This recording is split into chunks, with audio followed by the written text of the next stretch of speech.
ಇಂದು ಮನೆಯಲ್ಲಿ ಅನ್ನವೇ ಬೇಯುತ್ತಿಲ್ಲ, ಮನಸ್ಸುಗಳು ಮಾತ್ರ ಕುದಿಯುತ್ತಿವೆಯಲ್ಲ. ಅಡುಗೆ ಮನೆ ಸದಾ ಖಾಲಿ ಖಾಲಿ ಇರುತ್ತೆ, ಫೋನಿಂದ ಕೂತಲ್ಲಿಗೆ ಊಟ ತಿಂಡಿ ಬರುತ್ತೆ. ಮನೆಗಳಾಗುತ್ತಿವೆ ಮಹಡಿಗಳಿಂದ ಎತ್ತರ ಎತ್ತರ, ಮನಸ್ಸುಗಳೇ ಆಗುತ್ತಿಲ್ಲ ಹತ್ತಿರ ಹತ್ತಿರ. ಸಂತೋಷ ಏನೆಂಬುದಕ್ಕೆ ಸಿಗುತ್ತಿಲ್ಲ ಉತ್ತರ.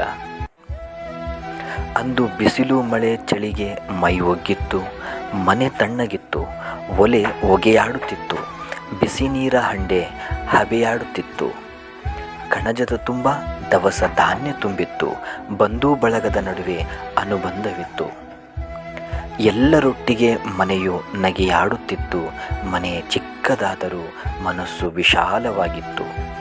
ಇಂದು ಮನೆ ರಾಜನಿಲ್ಲದ ಅರಮನೆಯಂತೆ, ಸಕಲ ಸವಲತ್ತುಗಳಿರುವ ದರ್ಬಾರಿನಂತೆ, ನೆರೆಮನೆಯ ಹಂಗಿಲ್ಲದ ಸೆರೆಮನೆಯಂತೆ. ಆದರೂ ಎಲ್ಲರಿಗೂ ಬರೀ ದುಡ್ಡಿನದೇ ಚಿಂತೆ ಚಿಂತೆ. ಶುಭ ಕಾರ್ಯಗಳು, ಸಂತೋಷಕೂಟಗಳು ಮನೆ ಬಿಟ್ಟು ಹೋಟೆಲ್ಗಳು ಸೇರಿಕೊಂಡಿವೆ. ಬಂಧುತ್ವ ಮಿತ್ರತ್ವಗಳು ಬಂಧನದಲ್ಲಿದೆ. ನೆಂಟರಿಷ್ಟರು ಮನೆಗೆ ಬಂದರೆ ಬರೀ ನಕ್ಕೂ ನಗದೆ ಕೋಣೆ ಸೇರಿಕೊಳ್ಳುತ್ತಿದ್ದಾರೆ ಮನೆಯ ಮಕ್ಕಳು. ಸ್ನೇಹ ಸಂಬಂಧಗಳಲ್ಲೂ ತೋರಿಕೆ, ತಾತ್ಸಾರ, ನಂಬಿಕೆ, ಒಗ್ಗಟ್ಟುಗಳಂತೂ ಬಹಳವೇ ದೂರ ದೂರ.